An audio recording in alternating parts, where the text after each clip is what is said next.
मैं दुबई में एक औरत के घर ड्राइविंग का काम करता था। उसकी जवान बेटी मुझे गलत नजरों से देखती और मेरे करीब आने की कोशिश करती। एक दिन उस औरत ने मुझे ढेर सारे पैसे दिए और कहा कि तुम मेरी बेटी से 5 महीने के लिए शादी कर लो, अगर मना किया तो मैं तुम्हें जेल भिजवा दूंगी। मैंने उससे शादी कर ली, मगर शादी की रात यह देखकर मेरी रूह कांप उठी कि वह लड़की तो मैं इंडिया से दुबई गया हुआ था। इतनी दूर देश में मैं काम की तलाश कर रहा था कि एक औरत ने मुझे अपनी बेटी के ड्राइवर का काम दे दिया। वह रईस घर की लड़की हर वक्त दुपट्टे से चेहरा ढक कर रखती थी। मैंने उसकी शक्ल कभी भी नहीं देखी। मैं ठहरा ड्राइवर, मैं ऐसी गुस्ताखी कैसे कर सकता हूँ कि उसका चेहरा देखूं। हर रोज मैं उसे काम के लिए ले जाता और वहाँ से वापस लेकर आता। एक दिन अचानक ही वह मेरे बगल वाली सीट में आकर बैठ गई। यह देखकर तो मैं घबरा गया, क्योंकि उसने ऐसी हरकत पहली बार ही की थी। मैं काफी तेज गाड़ी चलाकर किसी तरीके से घर पहुंच गया, पर यह बात मैं सोचता रहा कि आखिर वह मेरे बगल वाली सीट पर आकर क्यों बैठ गई। अगले दिन जब मैं उसे काम पर फिर से ले जा रहा था तो वह फिर से मेरे बगल वाली सीट में आकर बैठ गई और आज तो मेरा हाथ भी पकड़ने लगी और मुझे अजीब नजरों से देखने लगी। मैं काफी घबरा गया। यह लड़की मेरे साथ ऐसी हरकतें क्यों कर रही है? मेरे लिए यह काम बहुत जरूरी है। अगर कुछ ऐसा वैसा हो गया तो मुझे काम से निकाल देंगे। घर पर मेरी बहनें अभी तक कुंवारी बैठी है और जल्दी से ज्यादा पैसा कमाने की लालच में मैं दुबई आया हूँ। पर उस लड़की की हरकतें ऐसी ही चलती रही और बात उसकी मम्मी तक पहुँच गई। उसकी मम्मी ने मुझे बुलाया और मेरे हाथ में ढेर सारे पैसे थमा दिए। उन्होंने पूछा कि तुम्हारी बहनों की शादी करने के लिए कितने पैसे तुम्हें चाहिए।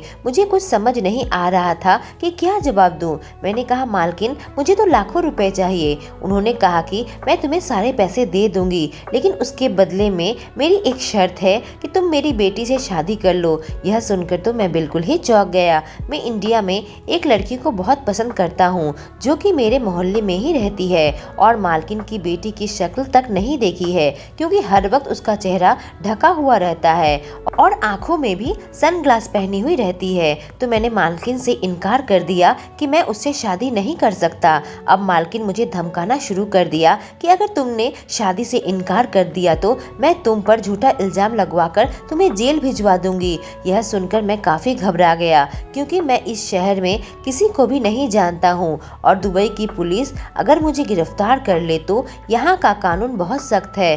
तो मजबूरी में मैंने शादी के लिए हाँ कर दी। मालकिन ने कहा, मेरी बेटी तुम्हें बहुत पसंद करती है। मैं पैसों के लालच में आ गया था, क्योंकि वहाँ गांव में मेरी बहनें अभी तक कुंवारी बैठी है और मैं घर में सबसे बड़ा हूँ, तो मेरे बहनों की शादी की जिम्मेदारी मेरे ऊपर है। उन्होंने मुझे पैसा दिया तो मैं अपने घर में पैसे भिजवा दिए। साथ ही मालकिन ने यह शर्त भी रखा कि शादी से पहले तुम मेरी बेटी की शक्ल नहीं देख पाओगे, शादी के बाद ही तुम उसे जी भर के देख सकते हो। मुझे मालकिन पर शक होने लगा कि आखिर उनकी बेटी इस तरह से अपना चेहरा क्यों छुपाती है। जरूर उसके अंदर कोई खोट होगा, लेकिन लाखों रुपए मिल रहे थे तो मैं किसी लूली लंगड़ी से भी शादी कर लूं। मालकिन ने कहा कि अगले 2 हफ्तों में तुम्हारी शादी है और उन्होंने अपनी बेटी को अपने बहन के घर में भेज दिया। मुझे लगा था कि बहुत सादा शादी करवा देंगी, पर उन्होंने बहुत सारे रिश्तेदार बुला लिए जो दुबई में थे और शादी की रस्में भी शुरू कर दी। बस मेरे होने वाली पत्नी यहाँ नहीं थी। मालकिन ने कहा कि वह जल्दी ही आ जाएगी। शादी से पहले उसका चेहरा नहीं देख सकते, इसी वजह से मैंने उसे अपनी बहन के घर पर भेज दिया है। पर मैं यह सोच सोच कर पागल हो रहा था कि उसके चेहरे के पीछे आखिर क्या राज छुपा हुआ है। फिर मैंने सोचा, चलो 2 हफ्ते के अंदर मुझे पता चल जाएगा। मैंने अपने घर वालों से भी यह बात छुपा ली थी, क्योंकि मेरे लिए ये शादी नहीं, बस एक सौदा था। शादी वाले दिन वह अपनी मौसी के घर से अपनी बड़ी कार में वापस आ गई। अपना चेहरा ढक कर वह अपने कमरे में चली गई। मैं बस शादी होने का इंतजार कर रहा था। शादी के बाद रात को जब मैं अपनी पत्नी के कमरे में गया तो मैंने उसका घूंघट हटाया, पर उसका चेहरा देखते ही मेरी चीख निकलते निकलते रह गई। मैं काफी गुस्से में आ गया और गुस्से से कमरे से बाहर निकलकर चला गया और मैं उन पुराने ख्यालों में खो गया। मेरा नाम कार्तिक है और हम 5 भाई बहन हैं। मेरी 4 बहनें माँ बाबा के साथ हिंदुस्तान में रहती है। हमारे इतने बड़े परिवार के कारण मैं अपने माँ बाबा पर बहुत गुस्सा करता था कि आखिर क्या सोचकर इतने बच्चे पैदा किए। अपनी आर्थिक तंगी के बारे में भी नहीं सोचा और आज मेरी बहनें घर पर कुंवारी बैठी है क्योंकि मेरे माँ बाबा ने शादी के लिए कोई भी बचत नहीं की थी। मेरे पापा बीमार थे तो मेरी बहनें छोटा मोटा कुछ काम कर लेती है ताकि घर का गुजारा चल सके।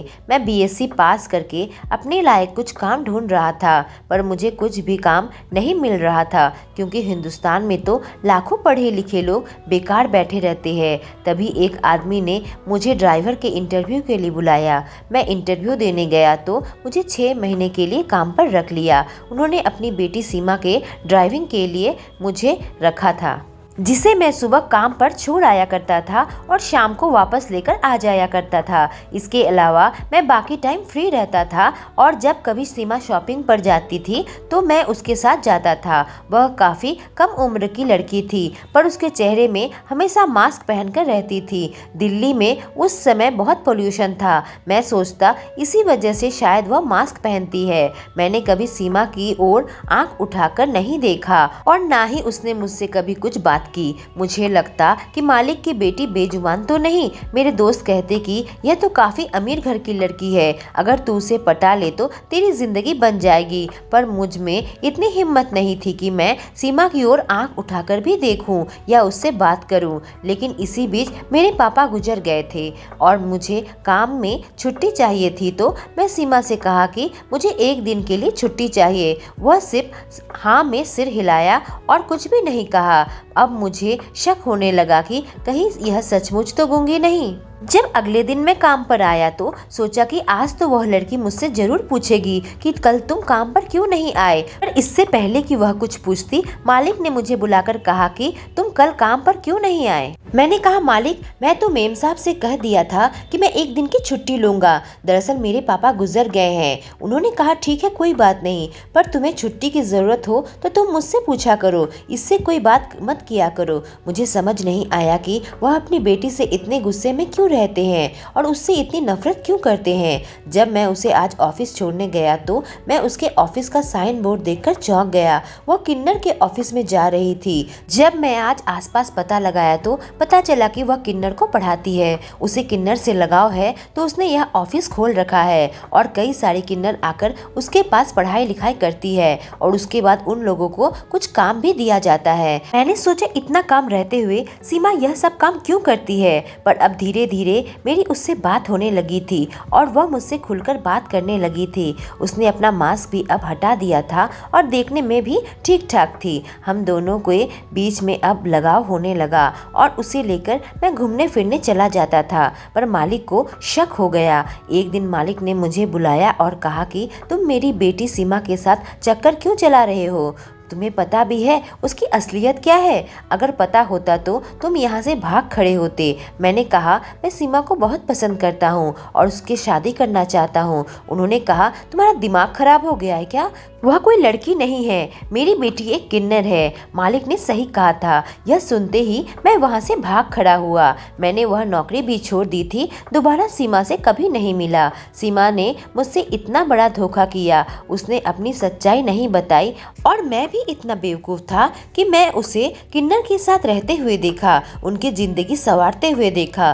फिर भी मुझे शक नहीं हुआ। पैसे के लालच में पड़ गया था। अमीर लड़की देखते ही मैं उसके पीछे पीछे दौड़ने लगा। काम छोड़ने के बाद मैं इधर उधर मारा मारा फिर रहा था कि एक दिन एक अनजान आदमी मेरे पास आया। उसने कहा क्या बात है, इतने परेशान क्यों हो। मैंने बताया कि मेरा काम चला गया है और मैं काम ढूंढ रहा हूँ। उसने कहा मैं तुम्हें काम दिलवा सकता हूँ, तुम दुबई चले जाओ, वहाँ बहुत पैसे मिलेंगे और तुम्हारी सारी परेशानी दूर हो जाएगी। मैंने सोचा यह आदमी मुझे जानता तक नहीं है, आखिर कोई गलत आदमी तो नहीं है। इस तरह के काम के चक्कर में मैं पहले भी धोखा खा चुका हूँ और अपने पैसे भी बर्बाद कर चुका हूँ। मैं उस आदमी को शक की निगाहों से देखने लगा पर मेरी पीठ बिल्कुल जमीन पर थी। मैंने सोच लिया कि मैं उससे एक भी पैसा नहीं दूंगा, देखता हूँ क्या होता है। मैंने उससे कहा कि आखिर मुझे क्या करना पड़ेगा। वह मुझे अपने साथ अपने घर पर लेकर गए। उनका घर काफी बड़ा था। वो मुझे वहीं बैठने को कहे और खुद अंदर चले गए। घबराया हुआ सा मैं वहीं पर उनका इंतजार करता रहा। वह कुछ पैसे लेकर आए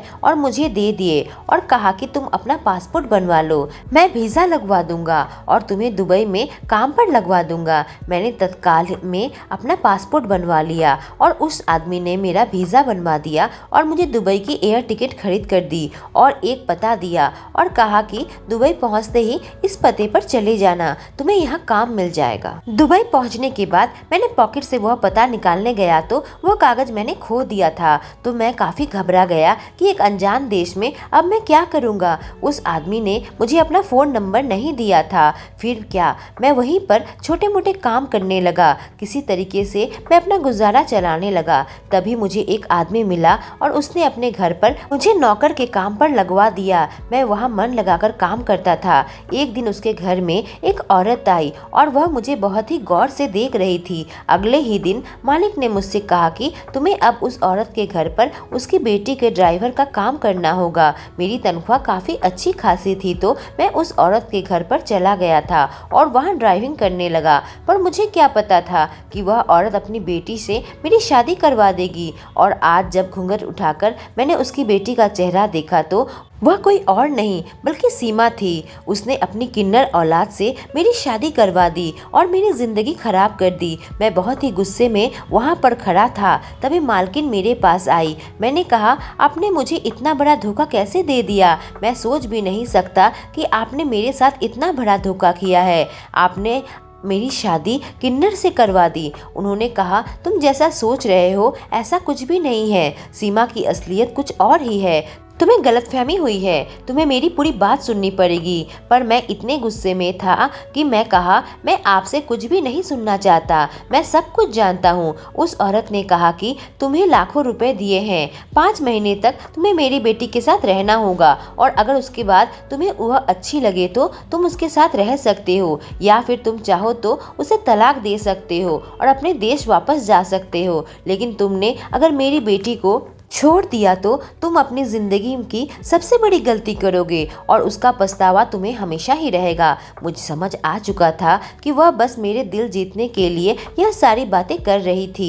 इस 5 महीने के दौरान तुम्हें मेरी बेटी को अच्छे से रखना होगा, किसी को भी कुछ शक ना हो। मैं उसकी बात मान ली और शादी के बाद कई लोग हमें अपने घर पर दावत पर बुलाया करते थे। दिन में तो हम पति पत्नी की तरह रहते थे पर रात में हम अलग अलग सोते थे। मैं चाहता था कि किसी तरीके से 5 महीने बीत जाए क्योंकि मैं सीमा को स्वीकार करने के लिए तैयार नहीं था। मैंने देखा धीरे धीरे वह मोटी होती जा रही है। मैंने सोचा शादी के बाद ही अचानक इतनी मोटी कैसे होती जा रही है, पर दिन बीमार भी होती जा रही थी। पर फिर भी मैंने उसकी परवाह नहीं की और 5 महीने होने के बाद मैंने उसे तलाक दे दिया। मेरी पत्नी सीमा के आंखों में आंसू थे पर मैंने उसकी परवाह किए बिना ही अपने देश वापस चला गया और मुझे एक अस्पताल में काम मिल गया। मुझे वार्ड बॉय का काम मिल गया था और उस अस्पताल में मैं डिलीवरी रूम में काम करता था। एक दिन एक औरत का बच्चा हुआ तो डॉक्टर ने मुझे कहा कि सारा कूड़ा डस्टबिन में फेंक दो।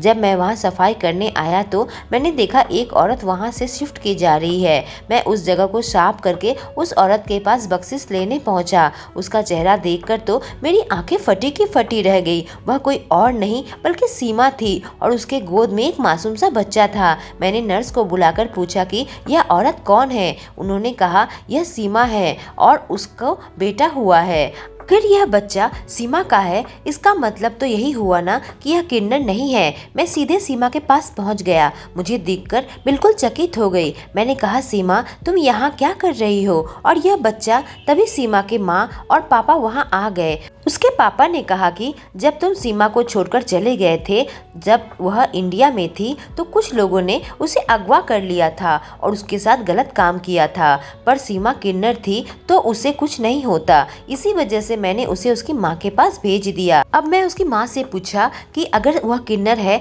तो उसे बच्चा कैसे हुआ। उन्होंने कहा, इस हादसे के बाद हम उसे डॉक्टर के पास लेकर गए थे और उसका पूरा चेकअप करवाया था। हमें बचपन से यही लगता था कि सीमा किन्नर है क्योंकि बचपन से वो उनके बीच ही रही है। लोगों के ताने सुन सुन कर ही मैं कुछ साल पहले दुबई में बस गई थी और उसके पापा इंडिया में ही रह गए, क्योंकि उसके पापा भी अपनी बेटी की वजह से बहुत शर्मिंदगी महसूस करते थे। साल के 6 महीने सीमा इंडिया में रहती थी और 6 महीने दुबई में, लेकिन फिर डॉक्टर ने उसका चेकअप करके बताया कि वह किन्नर नहीं है और वह गर्भवती है। तभी मैंने तुम्हें दुबई से बुला लिया था, क्योंकि सीमा तुमसे बहुत प्यार करती थी और काफी टूट चुकी थी। तुमने गलतफहमी की वजह से उसे छोड़ दिया था। मैंने उसका बच्चा भी नहीं गिराया था, क्योंकि अगर बच्चा हो जाए तो लोगों का मुंह बंद हो जाता। मुझे लगता था कि तुम समझ जाओगे कि सीमा गर्भवती है, इसी वजह से मैं तुम्हें 5 महीने वहाँ रोक लिया था। पर तुम्हारे दिमाग में जो शक एक बार बैठा हुआ था, ना तुम हमारी बात सुनने को तैयार थे और ना देखकर कुछ समझ पाए थे। इसी वजह से सीमा ने तुम्हें तलाक देकर तुम्हें रिश्ते से आज़ाद कर दिया। मैं वहाँ शर्मिंदगी से सर झुकाए खड़ा था। मैंने कहा मैं सीमा से बहुत प्यार करता था, पर मैं यही सोचा कि सीमा किन्नर है, इसी वजह से मैं उससे दूरी बना ली, क्योंकि मैं किसी किन्नर से शादी नहीं करना चाहता था। मैंने सीमा से माफ़ी मांगी और कहा कि अगर हो सके तो तुम मुझे एक दूसरा मौका दो, मैं तुम्हारे बच्चे को भी अपना लूंगा और तुम्हें भी। मैं वहाँ से जब घर आया तो मैं काफ़ी उदास था कि झूठ मूठ का उस लड़की के ऊपर इतना इल्ज़ाम लगाया, जबकि वह तो बेकसूर थी। मुझे लगा सीमा मुझे कभी माफ़ नहीं करेगी, लेकिन उन लोगों ने मुझे माफ़ कर दिया और मेरी शादी सीमा से हो गई। सीमा की माँ भी अब इंडिया में रहने आ गई थी और मैं भी उन लोगों के साथ वहीं पर रहने चला गया। मेरी बहनों की अच्छी शादी हो गई और मैं बाकी की ज़िंदगी सीमा के साथ खुशी खुशी बिताई और हमारी एक प्यारी सी बेटी भी हुई। दोस्तों, अगर ये कहानी पसंद आई हो तो चैनल को सब्सक्राइब करें और बेल आइकॉन को प्रेस करें। Thank you.